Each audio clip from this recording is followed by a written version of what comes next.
Welcome back. आप देख रहे हैं वन अपना फाइनेंस मिनिस्टर। और अब चर्चा को आगे बढ़ाते हैं, क्योंकि जब भी फाइनेंशियल प्लानिंग की बात आती है तो लोग केवल इन्वेस्टमेंट्स पर फोकस करते हैं, इंश्योरेंस को भूल जाते हैं, जो कि आपका सबसे पहला पड़ाव होना चाहिए अपनी निवेश की रणनीति को तय करते वक्त। लाइफ इंश्योरेंस, हेल्थ इंश्योरेंस, दो बहुत ही कॉमन और बहुत ही ज़रूरी इंश्योरेंस कवर्स हैं जो आपके पास होने चाहिए। अब हम बात जो कर रहे हैं आज, वो दरअसल आपके हेल्थ इंश्योरेंस के महंगे होने की बात कर रहे हैं। यानी अब जब आप रिन्यू करने जाएंगे तो हो सकता है आपको प्रीमियम थोड़ा सा ज़्यादा देना पड़े। ये क्यों है, किस बिना पर ये बढ़ रहा है प्रीमियम, और अगर आप प्रीमियम बढ़ा रहे हैं तो आपको क्या ज़्यादा फीचर्स नहीं मिलने चाहिए आपकी हेल्थ इंश्योरेंस पॉलिसी में?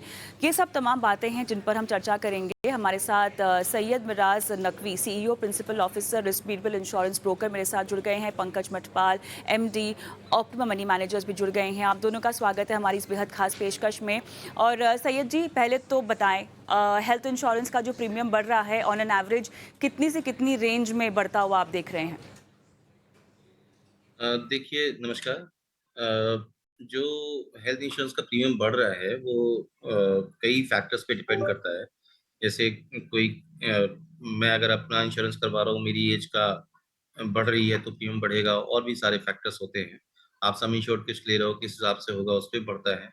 लेकिन जो क्लेम्स बढ़ जाने की वजह से जो प्रीमियम इंश्योरेंस कंपनी बढ़ाने वाली हैं, that may be close to 15 to 20%, something like that, 10 to 15%, something like that.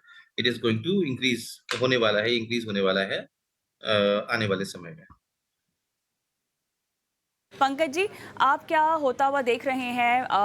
किस तरह से इंश्योरेंस कंपनियां इंश्योरेंस बढ़ा रही हैं? कुछ बात गिनाई यहाँ पर सैयद जी ने। इन्हीं की बात को आगे अगर ले जाना मैं चाहूँ तो आप किस तरह से इंश्योरेंस को, हेल्थ इंश्योरेंस स्पेसिफिकली, इसके प्रीमियम को बढ़ता हुआ देख रहे हैं? कविता जी नमस्कार, सैयद जी नमस्कार। देखिए कविता जी, ऐसा है कि बहुत सारे कारण होते हैं। पहली बात जो अभी सैयद जी ने कहा कि एज के साथ, बिकॉज हेल्थ इंश्योरेंस जो होता है उसमें लेवल प्रीमियम नहीं होता। जब हम कोई लाइफ इंश्योरेंस लेते हैं तो वहां पर जिस एज में आप एंटर करते हैं तो एंट्री के वक्त ही आपका प्रीमियम तय हो जाता है। फिर पूरे टर्म के दौरान आपका जो प्रीमियम होता है वो सेम होता है। लेकिन जब बात आती है हेल्थ इंश्योरेंस की तो यहाँ पर एज बैंड होते हैं। तो एक मान लीजिए कि आपका 35 साल की उम्र तक एक प्रीमियम रहेगा, 35 से लेकर 45 तक अलग प्रीमियम होगा। तो इस तरह से प्रीमियम चेंज होता है, तो वो तो एक मुख्य वजह है। लेकिन जो बात हम कर रहे हैं कि समय के साथ क्यों बढ़ रहा है, उसकी वजह है एक तो इन्फ्लेशन। क्योंकि महंगाई दर की जब बात आती है, अक्सर हम कहते हैं कि महंगाई दर 6% के आसपास है। लेकिन हम ये कई बार भूल जाते हैं कि मेडिकल या हॉस्पिटल में जो एक्सपेंसेस हैं उसमें इन्फ्लेशन लगभग 14% के आसपास है इस वक्त पर। हमेशा देखा जाए तो ये अधिक ही रहता है। तो इन्फ्लेशन की वजह से, क्योंकि महंगाई बढ़ रही है, तो इसके लिए भी इंश्योरेंस का प्रीमियम बढ़ता है। ये एक बहुत बड़ा कारण है। दूसरी बात है कंपनीज का एक्सपीरियंस। अगर ज्यादा क्लेम आते हैं तो इंश्योरेंस कंपनी को, क्योंकि क्लेम सेटल करने हैं, तो उन्हें पता है कि अगर ज्यादा क्लेम आ रहे हैं किसी भी वजह से, क्योंकि टेक्नोलॉजी में सुधार हो रहा है, काफी मेडिकल साइंस इंप्रूवमेंट हो रहा है, तो बहुत सारी बीमारी जिनके इलाज पहले अवेलेबल नहीं थे, आज इलाज अवेलेबल हैं, लेकिन महंगे हैं। तो जब क्लेम आते हैं, ज्यादा क्लेम आता है, तो इंश्योरेंस कंपनी को क्लेम ज्यादा पे करना पड़ता है अगेंस्ट योर प्रीमियम। तो इसकी वजह से भी कंपनीज समय समय पर प्रीमियम को रिवाइज करते रहती हैं, रेट रिवाइज करती रहती हैं। ये भी एक बड़ा कारण है। तो इन्फ्लेशन, एक्सपीरियंस और साथ ही एज, और दूसरी बात, क्योंकि बहुत सारे न्यू फीचर्स भी ऐड हो रहे हैं पॉलिसीज के अंदर, जिसकी वजह से भी इंश्योरेंस कंपनीज पॉलिसी को अच्छा बना रही हैं, सुधार कर रही हैं, लेकिन प्रीमियम भी बढ़ा रही हैं। बिल्कुल। और जैसा कि आप दोनों कह रहे हैं कि अलग अलग फैक्टर्स से यहाँ पर जो है हेल्थ इंश्योरेंस प्रीमियम बढ़ता है।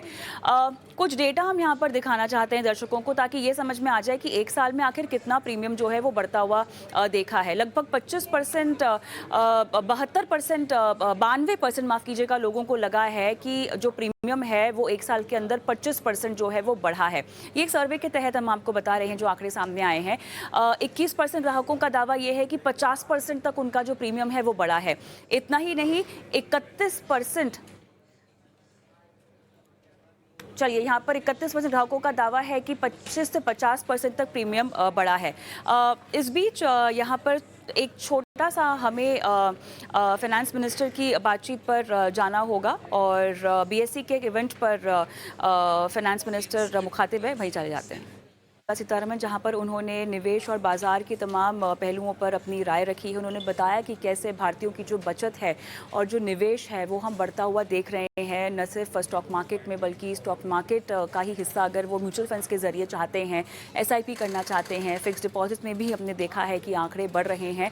ओवरऑल निवेश को लेकर जो जागरूकता है उसका असर दिखाई दे रहा है भारतीयों के बीच में, और कैसे जेपीएम ब्लूमबर्ग बॉन्ड का जो इंक्लूजन है भारत में और पैसे लेकर आएगा। विदेशी निवेशकों को टक्कर तो नहीं, लेकिन कम से कम अगर हम भारतीय निवेशकों की एक चाल देखें तो वो कहीं ना कहीं अब मैच्योर होती हुई दिखाई दे रही है, और भारतीय बाज़ारों में उनका भरोसा और कमाई कमाने की जो स्ट्रैटेजी है, रणनीति है, उसकी समझ भारतीय बाज़ार को और विकसित और दुनिया की नज़र में एक छाप छोड़ता हुआ दिखाई दे रही है। तो लबोलुबाब यही था कि फाइनेंशियल मार्केट्स जो हैं वो बहुत अच्छा डेवलप और भी हो सकते हैं अगर हम टेक्नोलॉजी का सही इस्तेमाल करें और सही तरीके से टेक्नोलॉजी को अपनाएं भी। और चलिए, ये तो चर्चा हुई वित्त मंत्री साहिबा की, जो उन्होंने बीएसई के एक इवेंट में संबोधन किया, लेकिन हम एक बार फिर से इन्वेस्टमेंट्स के बाद इंश्योरेंस की ओर आते हैं, और मेरे दोनों ही मेहमान हमारे साथ बने हुए हैं और उनसे हम जानने की कोशिश कर रहे थे कि पिछले एक साल में जो प्रीमियम बढ़ा है उसके पीछे क्या क्या वजह हो सकती है और किस किस दर से प्रीमियम बढ़ता भी हमने देखा हुआ है। कई सारे सर्वेज है जिसका डेटा भी हम लेकर आए हैं।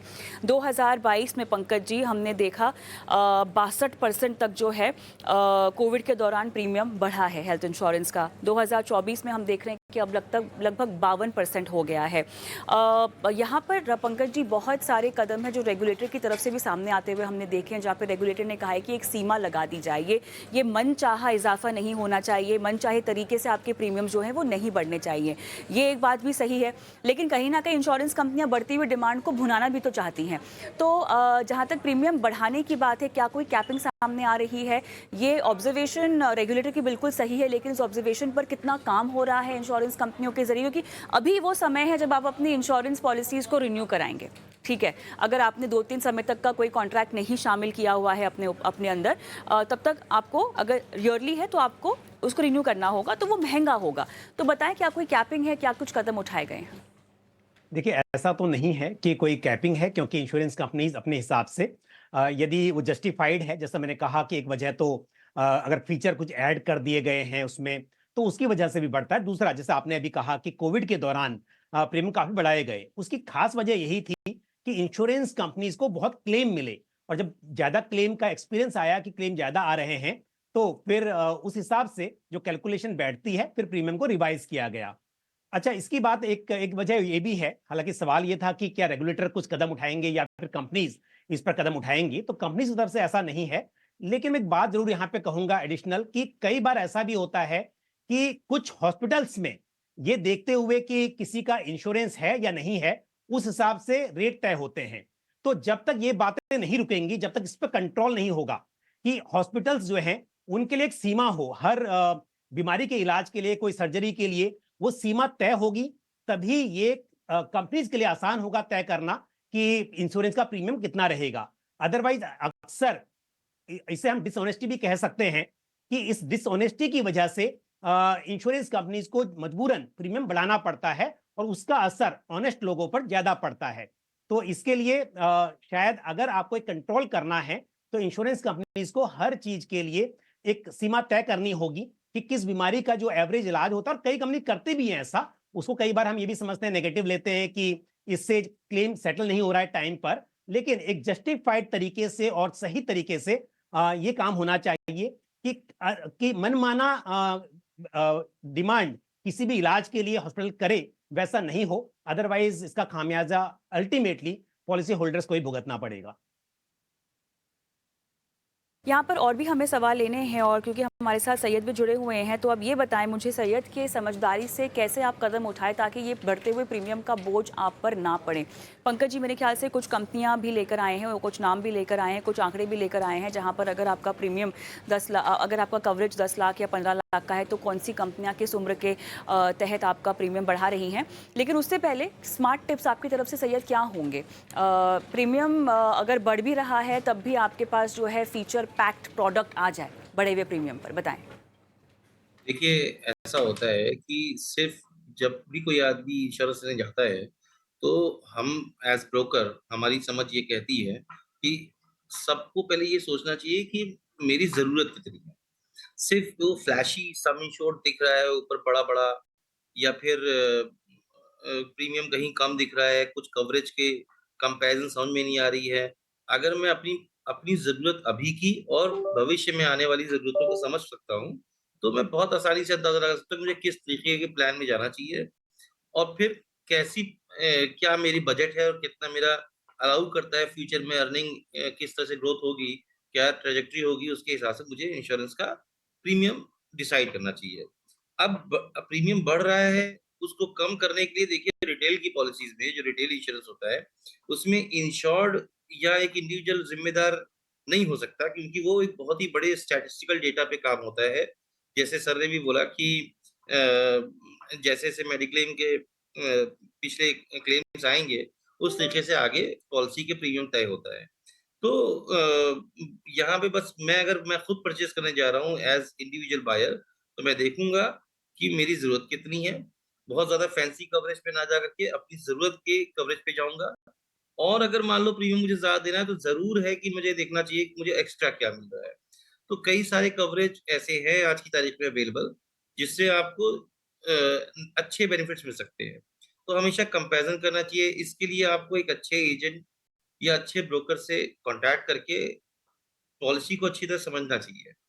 इसी डायरेक्शन में हम लोग भी कुछ काम कर रहे हैं। वेल कनेक्ट करके हमारा प्रोग्राम है। इस तरीके से और भी ब्रोकर्स का है और भी एजेंट्स इन्वॉल्वड हैं जिनको अच्छा नॉलेज है। पूछ करके, समझ करके आप अगर पॉलिसी ले रहे हो अपनी ज़रूरत के हिसाब से, तो आप बजट भी मैनेज कर सकते हो। ये मेरा ठीक। पर्सनल मानना है। चलिए चलिए, तो अब हम इस पूरे हेल्थ इंश्योरेंस की जो पाठशाला हम चला रहे हैं, इस मुद्दे को आगे बढ़ाते हैं। आपको बता दिया हमने कि प्रीमियम महंगा होने वाला है, लेकिन अब प्रीमियम महंगा होने वाला है तो आप कैसे अपने लिए फीचर पैक प्रोडक्ट ले सकते हैं। कुछ पॉइंट्स यहाँ पे जो सैयद ने बताए हैं, लेकिन कुछ हेल्थ इंश्योरेंस के प्रीमियम और फीचर्स लेकर पंकज जी भी हमारे साथ जुड़े हुए हैं। तो पंकज जी, अब चर्चा का दूसरा मुद्दा वो ये है कि अगर जो आपने लाइफ इंश्योरेंस का टर्म प्लान लिया हुआ है तो वो तो आपके पास रहेगा क्योंकि आपने कुछ सालों के लिए उसको लॉक इन कर रखा है, उसके प्रीमियम को लॉक इन करके रखा हुआ है। हालांकि अगर आपको बढ़ाना हो वो कवरेज तो आप बढ़ा सकते हैं। लाइफ इंश्योरेंस पार्ट पे मैं बाद में आऊँगी, लेकिन क्योंकि चर्चा अक्सर इस समय हेल्थ इंश्योरेंस पे ज़्यादा होती है, तो आपने कुछ हेल्थ इंश्योरेंस पॉलिसी सिलेक्ट की हुई हैं बढ़े हुए प्रीमियम पर, वो क्या क्या फीचर्स दे रही हैं, ज़रा बताइएगा। बिल्कुल, देखिए जो पॉलिसी सेलेक्ट की है वो तो प्रीमियम अपने यहाँ पे ग्राफिक्स के जरिए दिखाए हुए हैं। बट मैं यही कहूंगा कि यहाँ पर कुछ फीचर्स जैसे कि एड ऑन बेनिफिट्स होते हैं। कुछ पॉलिसीज में inbuilt critical illness cover available होता है। कुछ पॉलिसी जो यहाँ पर आप देख रहे हैं उसमें यानी कि आपकी कोई सब लिमिट्स नहीं है, इसके लिए यहाँ पर थोड़ा प्रीमियम ज्यादा हो सकता है और कुछ में सब लिमिट्स होती हैं। जो मैंने यहाँ सेलेक्ट की है इनकी बात करें तो यहाँ पर मल्टीप्लायर बेनिफिट जो कि क्या होता है बेसिकली, अक्सर पहले हम देखते थे कि बोनस होता था कि 5%, 10%, 15%, बट अब इन ये जो पॉलिसी आप यहाँ पर देख रहे हैं इनमें मल्टीप्लायर बेनिफिट है, यानी कि एक साल आप कोई क्लेम नहीं करेंगे तो नेक्स्ट ईयर आपको 50% का एडिशनल कवर मिलेगा और उसके अगले साल भी नहीं करेंगे तो 50% और मिलेगा। यानी कि 2 साल यदि क्लेम फ्री रहते हैं तो आपका जो पॉलिसी का सम इंश्योर्ड है वो डबल हो जाएगा विदाउट इंक्रीजिंग प्रीमियम।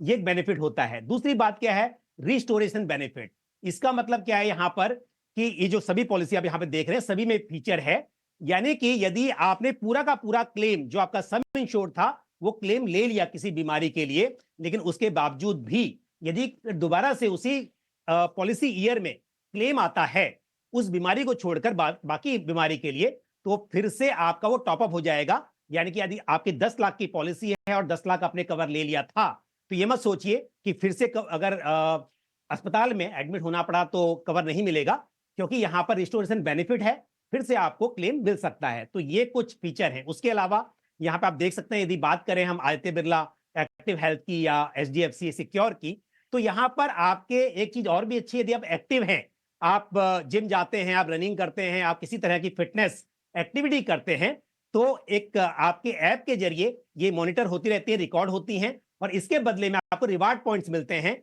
और इन रिवार्ड्स पॉइंट्स के बदले में अगले साल आपका प्रीमियम कम हो सकता है, आप डिस्काउंट पा सकते हैं, और या फिर जो चीजें कवर नहीं है आपकी पॉलिसी में उसके लिए उन रिवार्ड्स पॉइंट्स का इस्तेमाल किया जा सकता है। तो इसके लिए कुछ एडिशनल फीचर्स इन पॉलिसीज में हैं, आप इन्हें देख सकते हैं। अच्छा सैयद, यहाँ पर कई बार ऐसा भी होता है कि आपने एक हेल्थ इंश्योरेंस पॉलिसी लेके रखी है, साल दर साल आप इसी को ही रिन्यू कर रहे हैं, तब भी आपको कोई प्रीमियम पे रियायत नहीं मिलेगी और एक्स्ट्रा फीचर्स मिलेंगे, ऐसा कुछ नहीं है। अगर मान लीजिए आपका बहुत पुराना रिलेशन है और मान लीजिए आपने बहुत ज़्यादा क्लेम भी नहीं किए हुए हैं, तो उसका फ़ायदा तो आपको नो क्लेम बोनस के तौर पर मिलता ही है, लेकिन क्या तब भी आपका प्रीमियम बढ़ेगा? और अगर प्रीमियम ना भी बढ़े तो आपको एड ऑन फीचर्स क्या देती हैं कंपनियाँ? नहीं, देखिए इसमें ऐसा होता है कि प्रीमियम तो वो जो फिक्स है वो तो आ रहा है। लेकिन अगर आपने क्लेम नहीं लिया, जैसे कि आपने कहा नो क्लेम बोनस मिल सकता है, तो नो क्लेम बोनस मिल जाता है। लेकिन उसके बावजूद इंश्योरेंस कंपनीज़ और ऑप्शंस देती हैं हमेशा कि अगर मान लीजिए कि आपने ए, बी, सी 3 कवर लिए तो डी कवर भी उसके आपको एक ऑप्शन मिलेगा चूज़ करने के लिए। कुछ और राइडर्स आप ऐड कर सकते हो। तो ऐसा नहीं है कि इंश्योरेंस कंपनीज़ रिन्यूअल के टाइम पे कुछ एडिशनल बेनिफिट्स नहीं देती हैं। और कई बार ऐसा होता है कि अ, उसका बहुत नॉमिनल प्रीमियम चार्ज किया जाता है। तो उसको अगर मैं एक किसी दूसरी पॉलिसी से कंपेयर करूँ, मान लो पोर्टेबिलिटी के लिए मैं जाना चाहूँ और पोर्टेबिलिटी के में मैं ये चाहूँ कि उस पॉलिसी को कन्वर्ट करके किसी और पॉलिसी में चला जाऊँ। तो हो सकता है कि उस बेनिफिट को सेम कंपनी कम प्राइस में दे दे या दूसरी कंपनी उस बेनिफिट को ज़्यादा प्राइस में दे रही हो। लेकिन it it is always good जब से पोर्टेबिलिटी का ऑप्शन आ गया है और आप एक सर्टेन एज लिमिट तक नहीं पहुँचे हैं और आपने क्लेम्स ज़्यादा नहीं लिया है या कोई पुराना एक्सपीरियंस बहुत ऐसी क्रिटिकल इलनेस का नहीं है, तो आप पोर्टेबिलिटी के ऑप्शन को ज़रूर एक्सप्लोर करो और वहाँ पे जाकर के आप देखो कि सेम कंडीशन, सेम बेनिफिट्स या थोड़ी और एडिशनल कंडीशंस, एडिशनल बेनिफिट्स के साथ मैं उसी प्रीमियम के अंदर ले सकता हूँ या नहीं, या उससे कम प्रीमियम ले सकता हूँ कि नहीं। पोर्टेबिलिटी आपको अलाउ करती है कि आप एक कंपनी से दूसरी कंपनी में शिफ्ट कर सकें, सारे बेनिफिट को कैरी करते हुए। तो एक ये भी ऑप्शन रहता है और ऐसा नहीं है कि इंश्योरेंस कंपनीज़ आपको कम नहीं कर सकती हैं। लेकिन चूँकि रिटेल पॉलिसीज़ जो होती है वो एक फिक्स्ड प्राइस पॉलिसीज़ होती हैं, तो इंश्योरेंस कंपनीज़ के प्राइस हमेशा वहीं तक रहता है। कुछ एडिशनल डिस्काउंट की आप बात कर सकते हो जो कि बहुत रेयर है, लेकिन करा जा सकती है बात। पंकज जी, मान लीजिए अगर कोई अपनी हेल्थ इंश्योरेंस कंपनी को चेंज नहीं करना चाहता है लेकिन अपने लिए एक टॉप अप लेना चाहता है, क्या ये स्ट्रैटेजी सही होगी? क्योंकि एक बार आप हेल्थ इंश्योरेंस कंपनी के साथ बन जाते हैं, फिर अगर आप कहीं और पोर्ट कराएंगे तो बहुत सारी ऐसी चीज़ें जिससे लोग बचना चाहते हैं, शायद अगर कोई हेल्थ टेस्ट वगैरह करवाने हो, अगर आप कोई नई पॉलिसी लेना चाहते हैं, आसानी क्या है? और अगर आप इंश्योरेंस कंपनी नहीं बदलना चाहते तो क्या टॉप अप ले लीजिए किसी और कंपनी से? किस तरह से बढ़ते हुए प्रीमियम का बोझ भी आपके पॉकेट पे कम पड़े और साथ ही आपको फीचर पैक्ड प्रोडक्ट भी मिल जाए कवरेज के लिहाज से? इसका नुस्खा बताइए पंकज जी। कविता, ये बहुत सही बात है। जो टॉप अप और सुपर टॉप अप प्लान्स जो होते हैं, बेसिकली ये बड़े फायदे वाली चीज होती है। यदि आप ये देखेंगे कि आप एक साथ, आपका 10 लाख का कवर है पर आप बढ़ाएं और इसको 10 को 20 करना चाहें उसी पॉलिसी में, तो प्रीमियम ज्यादा आता है। लेकिन यदि आपने 10 लाख का कवर लिया हुआ है और साथ में एक सुपर टॉप अप पॉलिसी लेते हैं आप, और कंबाइंड प्रीमियम आप कैलकुलेट करते हैं, तो अक्सर कम होता है। तो सुपर टॉप अप बड़े काम की चीज है प्रीमियम के हिसाब से भी। दूसरी बात ये होती है कि सुपर टॉप अप पॉलिसी जरूरी नहीं है कि आप उसी इंश्योरेंस से लें जहां पर आपने बेसिक कवर लिया हुआ है। आप सुपर टॉप अप प्लान किसी और इंश्योरेंस से भी ले सकते हैं। और अगर मान लीजिए 10 लाख का बेसिक प्लान है और आपका जो क्लेम है वो 15 लाख का आ जाता है, तो 10 लाख का जो कवर है, वो जो बेसिक कवर जिस इंश्योरेंस कंपनी ने दिया हुआ है, वो क्लेम सेटल करेंगे और ऊपर का जो अमाउंट है वो सुपर टॉप अप प्लान के अंतर्गत कवर हो सकता है। तो ये बात ने सही कही है। अगर आपका कवर कम है, या फिर कविता जी एक बहुत इंपॉर्टेंट चीज है, कई बार यदि आपका एम्प्लॉयर द्वारा प्रोवाइडेड कवर है, आपका ऑलरेडी 10 लाख का कवर है, तो इसका मतलब बेसिक कवर आप नहीं लेना चाह रहे हैं अलग से, बट आप सुपर टॉप अप पॉलिसी लेकर इसे बढ़ा सकते हैं। तो 10 लाख मान लीजिए आपका ग्रुप इंश्योरेंस के अंतर्गत है और बाकी का आपने 25 लाख का कवर या जो भी आप चाहें अलग से सुपर टॉप अप पॉलिसी के जरिए आप ले सकते हैं।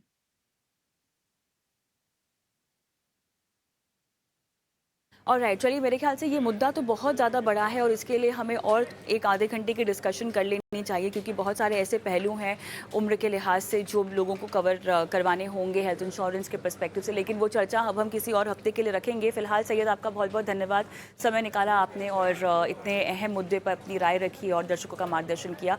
पंकज जी, आप हमारे साथ बने रहें, लेकिन अब वक्त हो चला एक छोटे से ब्रेक का, और ब्रेक के उस पार दर्शकों के सवालों के जवाब हमें देने होंगे। तो जस्ट इन केस अगर आप भी देख रहे हैं, भले ही इंश्योरेंस से जुड़ा हुआ कोई सवाल अगर आपका है तो वो भी आप पूछ सकते हैं। व्हाट्सएप कर दीजिए अपने सवालों को, और आप चाहें तो यूट्यूब के जरिए भी अपने सवाल हम तक पहुंचा सकते हैं कमेंट बॉक्स में। मिलते हैं ब्रेक के बाद।